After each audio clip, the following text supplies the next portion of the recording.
পয়গম্বর মুসা আলাইহিস সালাতু ওয়াস সালাম রাস্তা দিয়ে যাইতেছে, যায় দেখে যাওয়ার সময় গুরুস্থানের মধ্যে একটা কবরের মধ্যে আযাব হইতেছে, চলে গেছে। ফিরতি পথে আয়েশা দেখে ওই কবরের মধ্যে একটু আগে আযাব দেখছে, এখন দিয়ে আযাব নাই। সুবহানাল্লাহ বলতেন না? পয়গম্বর মুসা আল্লাহকে ডাক দিয়ে বলে, আল্লাহ কি লীলা খেলা খেলাইলা, একটু আগে দেখলাম কবরের মধ্যে আযাব, এখন দিকে আযাব নাই, ব্যাপারটা কি? আল্লাহ রাব্বুল আলামিন বলে, আরে পয়গম্বর তুমি কি এই প্রশ্নের জবাব জানতে চাও নাকি?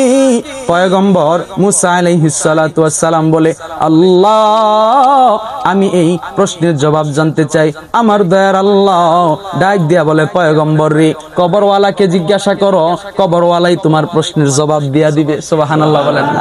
পয়গম্বর মুসা কবরওয়ালাকে জিজ্ঞাসা করি, আরে কবরওয়ালা তুমি কিছুক্ষণ আগে দেখলাম তোমার কবরের মধ্যে আযাব হইতেছে রে, এখন দেখি তোমার কবরের মধ্যে আযাব নাই, কারণ কি?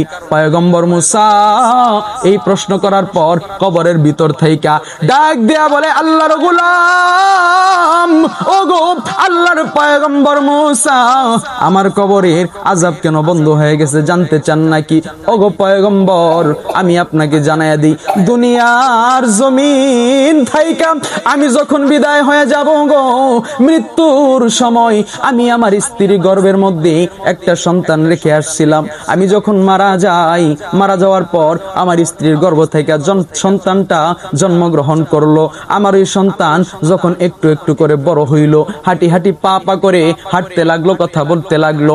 আমার স্ত্রী ইলমে দ্বীন শিক্ষার জন্য, আমার মালিক আল্লাহর পরিচয় জানার জন্য গো, আমার স্ত্রী আমার সন্তানকে মাদ্রাসায় উস্তাদের কাছে যায় দিয়ে আসছে। যখন আমার এই সন্তান উস্তাদের কাছে যাইয়া জিন্দেগীর, মুসলমানের জিন্দেগীর সকল কাজের শুরু হয় আউযুবিল্লাহ বিসমিল্লাহ দিয়া, কথা কোন ঠিক কিনা বাজান?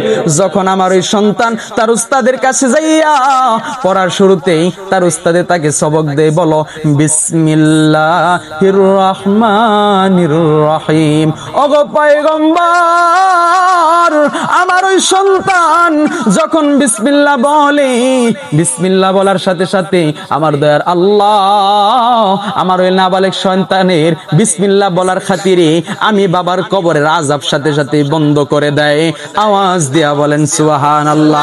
এই জন্য পায়ে ধরে বলি বাজান, যাদের সন্তান আছে আলেম বানাইতে পারেন নাই, আপনার নাতি নাতকরকে মাদ্রাসায় ভর্তি করিয়া দেন। এলাকার আলেমদের কদর যদি আপনি না করেন, যে আলেমটাকে এলাকার মধ্যে আপনি কদর করেন না বাজান, পায়ে ধরে বলি, যে আলেমকে যে হাফেজকে এলাকায় আপনি কদর করেন না, মেন রুট পার হয়ে দেখেন ওই আলেমের, আপনার এলাকারই ওই আলেমের জুতা টানার জন্য অসংখ্য লোক সিরিয়াল ধরে দাঁড়ায় রয়েছে। আপনি তারে সম্মান না করলে কি?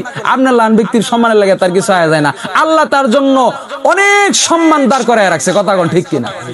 এজন্য এলাকার মাদ্রাসা যে আছে, এলাকার আলেম যারা আছে, এদেরকে সম্মান করবেন। নিজের সন্তান আলেম বানাইতে পারেন নাই, নাতি নাতকরকে আলেম বানাইতে দেন, এই মাদ্রাসায় ভর্তি করে দেন। যদি তাও না পারেন, আপনাদের পায়ে ধরে বলি, অন্তত একটা ছাত্রকে আপনি জাগিয়ে নেন।